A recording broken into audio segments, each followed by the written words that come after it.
ৰামে ৰাজ্য চৰকাৰ চলাব আৰু লক্ষ্মণে চলাব দল।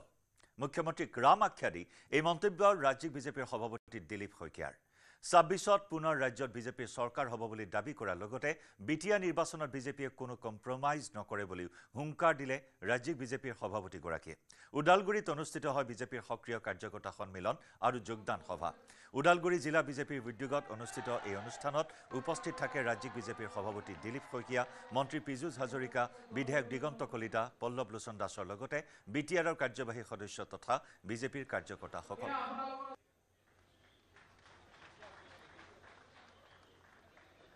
ওদালগুৰি জিলা ভাৰতীয় জনতা পাৰ্টিৰ আজি সক্ৰিয় যিসকল কাৰ্যকৰ্তা প্ৰায় ১৮০০ সক্ৰিয় কাৰ্যকৰ্তাৰ এক সন্মিলন আয়োজন হৈছে আৰু এই সন্মিলন আমি প্ৰতিগৰাকী দলীয় কাৰ্যকৰ্তাক পিটিচি নিৰ্বাচনৰ কাৰণে সাজু হ'বৰ কাৰণে আহ্বান জনাইছোঁ।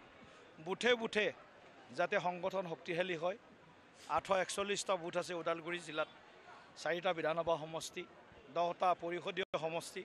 গোটেইকেইটা পৰিষদীয় সমষ্টিত ভাৰতীয় জনতা পাৰ্টিক আৰু অধিক শক্তিশালী কৰি বিটিচি নিৰ্বাচনত যাতে আমি ৰাইজৰ আশীৰ্বাদ লাভ কৰিব পাৰোঁ।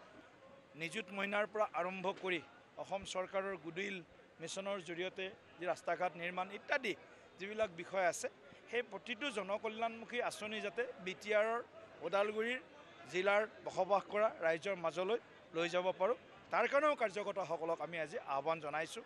আৰু বিটিআৰত যি আমাৰ সংগঠন, সেই সংগঠন পূৰ্বতকৈ অধিক আৰু মজবুত কৰাৰ কাৰণে প্ৰতিগৰাকী কাৰ্যকৰ্তাই আজি স্বতঃস্ফূৰ্ত সঁহাৰি আৰু সংকল্প গ্ৰহণ কৰিছে।